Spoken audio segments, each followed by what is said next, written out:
On Friday, day 3 of the so-called love triangle murder trial kicked off in Austin, Texas. And on day 3, the jury got to hear from Colin Strickland, the boyfriend in the middle of this triangle. And through his testimony, we start to see some more of the details and nuance that gave rise to this tragic cautionary tale. How did Kaitlin get to the point of allegedly stalking and murdering the victim, Mo Wilson? We start to see this picture crystallizing on day 3, and we'll get into it in this video. If you're not familiar with this case, it is a wild one. The defendant is a yoga instructor named Kaitlin Armstrong. She's on trial for murdering an alleged romantic rival, professional cyclist Anna Moriah Mo Wilson, then fleeing to Costa Rica on her sister's passport, where she dyed her hair and got plastic surgery, allegedly to try to evade capture. At the time of Mo's death, Kaitlin was in a relationship with professional cyclist Colin Strickland. When Colin and Kaitlin were experiencing a break in October 2021, Colin apparently briefly dated Mo. Things apparently never got very far between the two of them, and they allegedly remained friends. However, according to the prosecution, once Kaitlin got wind of it,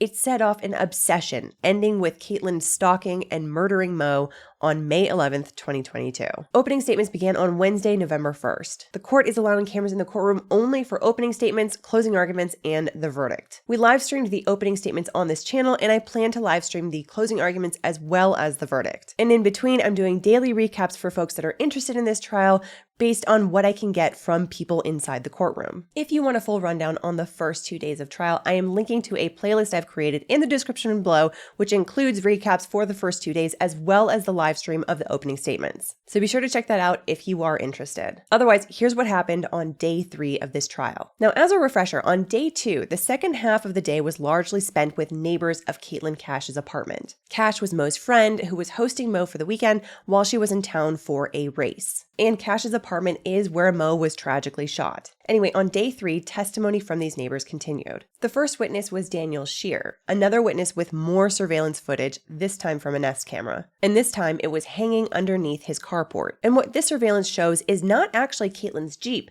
but rather a motorcycle that flashes by. We heard in opening statements that Colin and Mo had gone to dinner that night and that Colin took Mo home on his motorcycle. He dropped Mo off at Cash's apartment at about 8:35 p.m. So this surveillance is further colorizing this part of the story for the jury. Anyway, the next witness that they heard from was Sergeant Jason Ayers. And this one is important because Sergeant Ayers was the one who broke the news to Colin about Mo's death the next morning. It was in an unannounced visit with another detective named Sergeant Spittler. They were both dressed in plain clothes, and it was intended to serve as kind of an early interrogation of Colin, their prime suspect at the moment. And so the jury got to see some of the body cam footage of this first visit. I know I may sound like a broken record on this, but I really wish we could have gotten to see this too. You know, as a professional cyclist, Colin's income relies on things like sponsorships. And in the immediate wake of Mo's death, he was dropped from his sponsors because of his close association to this case. So as you can imagine, this whole thing has been disastrous for him personally, aside from the fact that he has tragically lost a friend of his. And so when someone has had to deal with bad PR from something like this, having those circumstances all go to trial so that the facts can come to light can be very helpful. But even more helpful would be if the public at large could directly see this kind of evidence. Because then the court of opinion could more easily and effectively adjudicate the question as to whether or not he did anything wrong here, because they can see it for themselves. Anyway, apparently there was 17 minutes of body cam footage from this whole interaction, but the judge only allowed audio from the beginning portion since much of it was going over what Colin and Mo had done the day before, and all of this was hearsay if introduced in the form of body cam footage. However, the jury still gets to hear all of this information, they just have to wait until Colin actually takes the stand and testifies as a witness. But what the jury got to see and hear from the body cam footage was Sergeant Spittler telling Colin that Mo had died, but importantly, not how she died. In response, Colin was apparently at a loss for words and his mouth was left wide open. He apparently had his hands on his hips and was silently looking at the floor. Now, the prosecution is introducing this body cam footage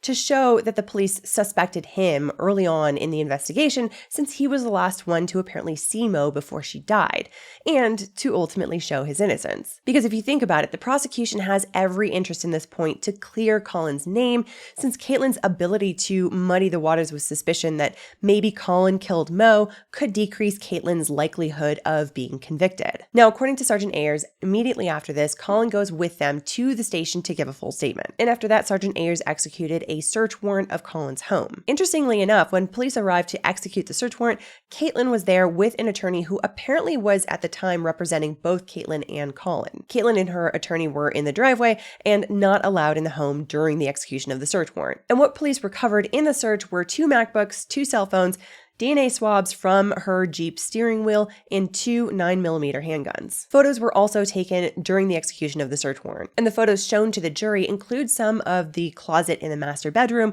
where there is a case for handguns on the top shelf. And on top of the case, there's also a cardboard box that has 9mm ammunition, as well as magazines and an owner's manual and a pistol holder. There's also at least 5 boxes of ammunition, each carrying 50 bullets per box. These boxes were open, and apparently they didn't have any ammunition missing from them. The jury also got to see photos of the handguns that were taken. One was black and one was silver. The black gun is apparently the Sig Sauer that prosecutors say Kaitlin used to kill Mo. Now, on cross-examination, the defense asked Sergeant Ayer about the boxes of ammunition. Specifically, the defense attorney points out that all of these boxes appear to be unused. Now, this is important. If one of the boxes had 3 bullets missing, for example, that would be highly suspicious. But these all appear to be full, unused boxes. Of course, there are other explanations for how this could end up this way. For example, maybe Kaitlin used a majority of them for target practice and then had only a few left over for the shooting. Or maybe she simply discarded the rest of them in some dumpster somewhere. Now, the other thing that the defense attorney focused on here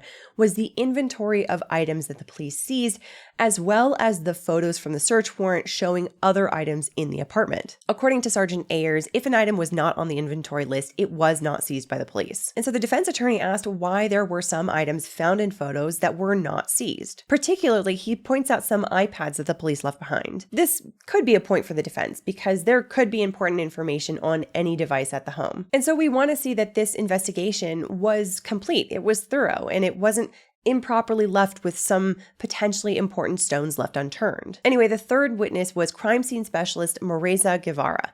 I hope I'm pronouncing that correctly. She was the one who actually took the photos during the execution of the search warrant. And so with her, they showed more photos. These were photos of the inside and the outside of the Jeep, as well as inside the home. They showed the interior hallway, the living room, the kitchen, the bedrooms, etc. They went through a lot of photos. But I just want to point out a few things that some of these photos showed. They included a passport issued to Kaitlin in June 2021. And next to the passport was foreign currency of at least 90 pesos. I'm not sure what country particularly those pesos are from, since I can't see the photos myself. And so I also don't know what the exchange rate is with US dollars, and so what the actual value of those pesos is unclear. But in another photo, there was about $500 USD in cash. Then there was another photo of a US passport card issued to Kaitlin Elizabeth Armstrong. I didn't catch Kaitlin's sister's name in the opening statements, but something tells me that this is her sister's passport card, which she may have used to leave the United States just days later. One thing to note is that Miss Guevara testified that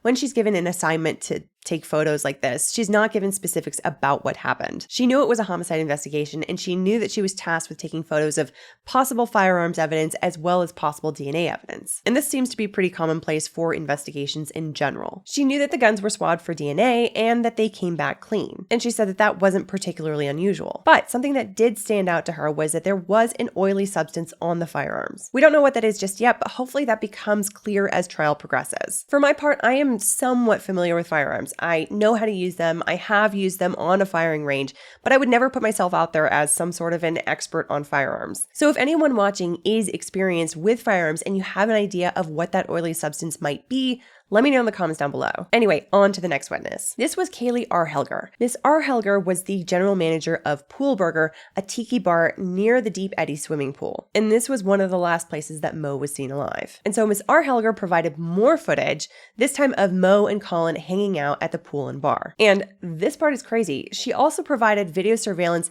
that didn't just capture Mo and Colin hanging out. That part is pretty much a nothing burger. Nothing outrageous happens there. But it also captured the street view when Mo and Colin exited. And what did it show? A black Jeep that drove by not long after they left. So this appears to show Kaitlin stalking Mo and Colin throughout the day. And it suggests that this is maybe one way that Kaitlin figured out where Mo was staying. Okay. Next witness is the final witness of the day and one of the prosecution's star witnesses, Colin Strickland. Yes, the boyfriend, the guy that is stuck in the middle of this horrible hurricane. His direct examination started with a description of his relationship with Kaitlin. He said he and Kaitlin did love each other, but the relationship was tumultuous, and he was highly uncertain if he wanted to stay with her long term. And according to Alex Capariello, the News Nation journalist in the courtroom, Colin looked sad and defeated. His voice sounded deflated, and he held his head low. Anyway, Colin says that they moved in together in January 2021 because her apartment flooded due to the insane freezes that Texas was dealing with throughout the state that winter. Colin said that they were not planning on living together permanently at this point, but that's kind of just how things ended up. So when they would periodically break up, they would still be living together. He said on the stand that he did not date other women when they would break up. However, he was communicating with other women,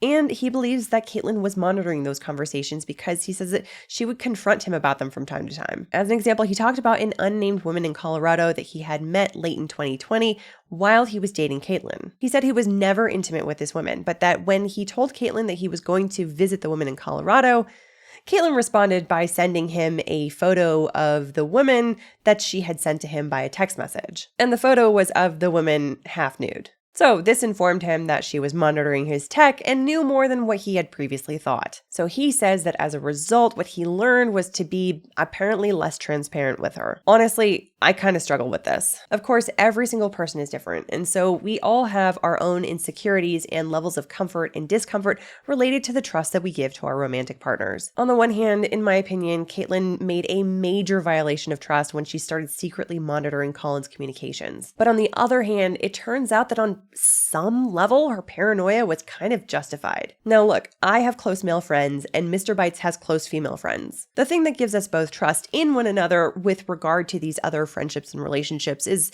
well, first, getting to know these other friends for ourselves, but also being totally transparent with one another about these friendships, and particularly if something weird comes up. And while Colin does say that he was transparent with Kaitlin about going to visit this female friend, it seems he wasn't transparent about the fact that she had sent him a half-nude photo of herself. If I were in that position, him holding back that kind of information would feel like a trust violation, and I would feel incredibly uncomfortable about that visit if I somehow found out about that photo, unless he was the one to first tell me about it and basically immediately and kind of explain the circumstances of how that came about. But that is me personally. Other people have their own lines in the sand that they are comfortable or uncomfortable with. And to be clear, I don't know the context of how that photo was sent. Maybe he led this other woman on to make it seem like he was more romantically available than he actually was. Or maybe he made it clear that he was in a relationship and this other woman wasn't respectful of that boundary. Or maybe there's something else context-wise about this photo that makes it much more harmless than it sounds at first blush. That is also possible here. But here we do have Kaitlin, who seems to have started off with some real trust insecurities to begin with. And when she made those insecurities apparent to Colin, his response was to pull away, which is undoubtedly going to have the effect of increasing those insecurities rather than quelling them. And because this is someone who from the start was already willing to secretly monitor her boyfriend, it's foreseeable that that surveillance would not only continue, but maybe even increase. It reminds me of one of the main lessons from the film American Beauty. There's a scene where the mom basically says to her daughter, "You can't count on anyone in this world other than yourself." God. Oh, Christ. Mom. No, I'm glad because you're old enough now to learn the most important lesson in life. You cannot count on anyone except yourself.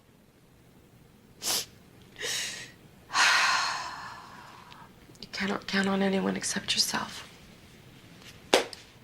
In the film, it becomes very clear that this is basically the tragic flaw that all of the main characters have. This belief destroys all meaningful connection between them, and it causes them to fall apart as a family and as a community. Similarly, in this particular case, there's this sense of a vacuum of intimacy that fed an insecurity that became much bigger than I think anyone could have anticipated, Colin included. So all of that is to say that I see mistakes that Colin made in his relationship with Kaitlin and how they led to this exacerbation of her paranoid tendencies. But I don't want anyone to think that I'm somehow blaming Colin for Mo's death, because the things that he did here that I personally classify as mistakes are mistakes that are very common to a lot of relationships. And I don't think that anyone ever anticipates that these kind of relationship mistakes are going to end up somehow in someone getting murdered. And also importantly, it's one thing for Kaitlin to be feeling these insecurities and to be feeling this kind of rising anxiety in response to the things that her boyfriend is choosing to do. But it is a completely different thing to choose to act on them maliciously and violently. And at the end of the day, there's no way that any of these dynamics justify murder of anyone, let alone a complete innocent woman.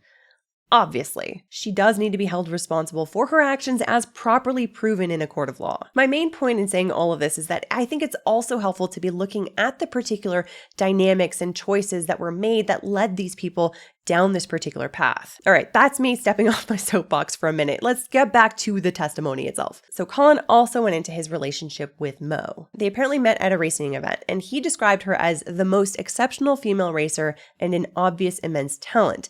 And he said that he wanted to help her career. At a specific race in Arkansas in 2021, after the races had all finished, a friend had invited Colin to join a bunch of other professional cyclists for a mountain bike ride. Kaitlin apparently did not join the bike ride because this was pretty advanced terrain, and she was not as advanced as the rest of the people who were joining the ride, considering the fact that they were all professional cyclists. Mo, however, was one of the professional cyclists in the group, and Kaitlin apparently felt left out, and on the bike ride back from Arkansas to Texas, Colin and Kaitlin got into an argument and then broke up. Around 5 to 6 days later, Mo texted Colin telling him that she was in Austin and that she had recently ended her own relationship. So Mo and Colin started developing a relationship. Colin says he did not know where Kaitlin was at this time. Now, somewhere around here, Colin and Mo traveled together to Marfa, Texas for 3 days of training. If you're not familiar with Texas geography, this is Western Texas and about 6.5 hours drive from Austin. And although Colin says that he doesn't recall telling Kaitlin about dating Mo, and although Mo and Kaitlin had actually never met face to face at this point, Mo got a phone call. It was Kaitlin confronting Mo about dating Colin. Understandably, apparently Mo found the phone call strange and unsettling. Now, at the end of this training trip in Marfa, Mo stayed for about 2 to 3 days before going on to her next cycling event. She and Colin apparently didn't really have any further conversations at this time about developing a more serious relationship because they both needed more time together for that. But they continued to talk regularly, and Colin next saw Mo at a couple cycling events in January and March 2022. Now, at the same time, while they were broken up but still living together, Colin says that Kaitlin was dating at least 2 other men. Colin at one point asked her to move out, but instead they reconciled and got back together. And as time passes, Kaitlin begins acting as Colin's business manager. As a result, Colin was regularly introducing Kaitlin to many men and women in the cycling community. This also means that she controlled his passwords, his social media accounts, and his financial accounts and records. So I will say that for someone who says that he didn't want to be transparent with his girlfriend about the female relationships that he was maintaining, he did give her a lot of access to be able to track him. Now, in December 2021, Colin says that he and Kaitlin bought a couple guns. For those outside the US, this might sound alarming, but it's relatively common in the US and in Texas particularly. And Colin says that they bought these guns because Kaitlin was paranoid about road rage incidents and about being alone on her bike in the woods and about the growing homeless population in Austin not far from their home. There apparently had also been an incident in the neighborhood of a breaking and entering. And I will say, there is a decent chance that these could be covers for a supposed real reason why she wanted to buy the gun. But on their face, these are common reasons why someone in America will want to buy a gun. After all, I didn't mention this in the day 2 recap, but one of the officers did say that homicide rates in Austin were alarmingly on the rise in recent years. They had gone from something like 40 per year to 60 the next year to 80 the following year. And Austin has been a growing city for quite a while now. Even when I was living there from 2011 to 2014, it was a rapidly growing city. And by all accounts, it seems that that growth has been continuing. And with that growth, oftentimes comes an increase in crime and traffic and all kinds of things. This is why for some festivals like South by Southwest or Austin City Limits, sometimes you'll see people put up signs saying things like, "Welcome to Austin, we're glad you're here, now please go home." In other words, there are too many people moving here. Anyway, in January 2022, Colin went to 2 racing events in Bentonville, Arkansas. Mo was also competing at both of them. Kaitlin was with Colin at the first one, and Colin says that he and Mo saw each other at a distance but didn't interact. Then at the second one, Kaitlin was was not there, and Colin interacted with Mo. Later, however, Kaitlin brought up Mo to Colin, and Colin says that she was jealous. And there were more instances of her jealousy as well. At one point, Colin posted a video of a race finish to Instagram. Mo apparently was in the background of this video. And apparently, Kaitlin commented on it with something like, "Give my love to Mo." This is definitely passive-aggressive behavior, and to do so in public comments like that is pretty uncomfortable. Anyway, in April 2022, Colin was planning to spend a month alone in California for some road training. He continued talking to Mo through text and Instagram DMs, primarily giving her advice and congratulating her on her wins. Then in early May 2022, Colin goes to Tucson, Arizona, and Kaitlin meets him there so that they can drive back from Arizona to Texas. Colin says that he did not text Mo during this entire drive back from Austin to Texas,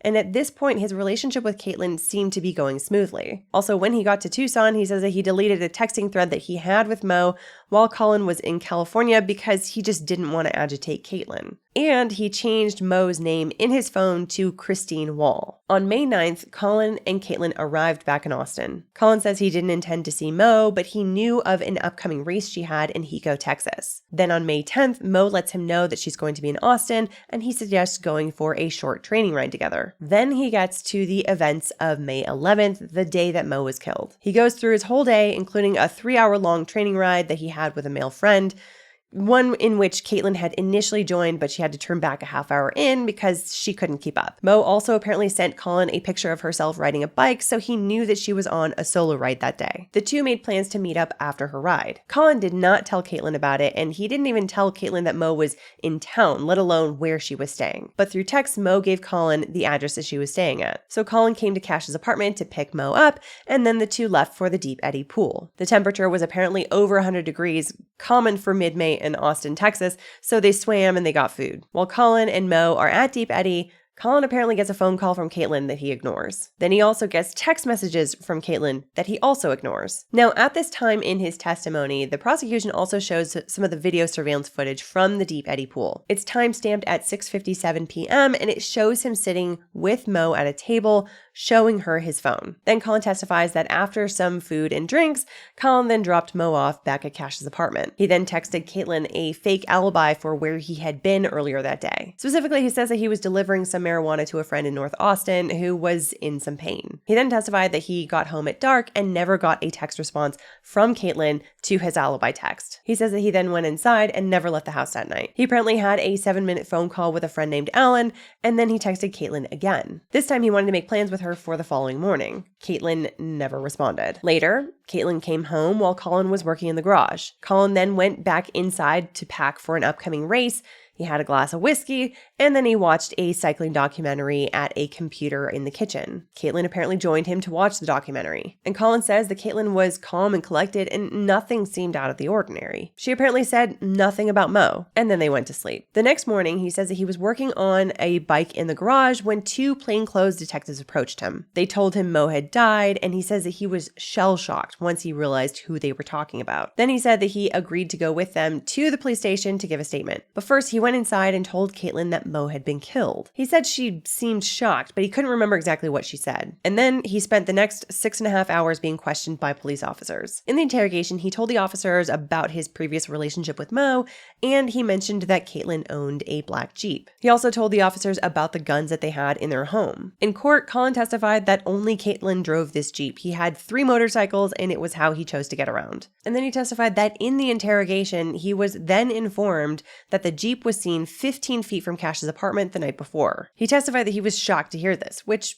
is understandable. At the end of his interrogation, he says that he left for his dad's home because he was told that a search warrant was being executed at his home. When Colin arrived at his dad's home, Kaitlin apparently was there. They talked about what happened, but apparently not extensively. And at Colin's urging, Kaitlin wrote a timeline of where she was the day before and then gave it to him. Apparently it didn't include Mo in any way, and instead she said that she went to yoga and then to a quote-unquote healer. Now I anticipate that this list probably still exists in paper form and the prosecution probably has it in evidence. And so I'm looking forward to seeing the details of this list and seeing the comparison between those details and the digital trail that she apparently left behind through surveillance footage and GPS and all that great stuff. Anyway, the next day, on May 13th, Colin says that he and Kaitlin tried to maintain a sense of normalcy. They went to a coffee shop about 5 to 10 minutes away, but they both felt paranoid, so they made plans to buy new phones at Walmart. But then he took off for Lockhart, Texas, which is where his business is apparently located. And he says that that was the last time he saw Kaitlin. When he returned home, he says that she had left him a note saying that she tried to meet him in Lockhart, but that her car smelled like gas, so she decided not to go. And that's the end of day 3 testimony. Stay tuned for day 4, where it appears that Colin's direct examination will continue before he gets cross-examined. I anticipate that this is going to be a tough cross-examination. Not only is Colin Kate's ex-boyfriend, but now he's also the guy that Kaitlin's legal defense has basically every interest of pinning Mo's death on. So be sure to stay tuned for that. In the meantime, if you enjoyed this, or at least found it interesting or informative, I would love it if you could hit the like button. It does help us with those YouTube algorithm gods. And if you're new here and you want to see more stuff like this, and you want to see day 4's recap, be sure to hit the subscribe button and the notification bell so you can find out when the next video is uploaded. See you in the next one.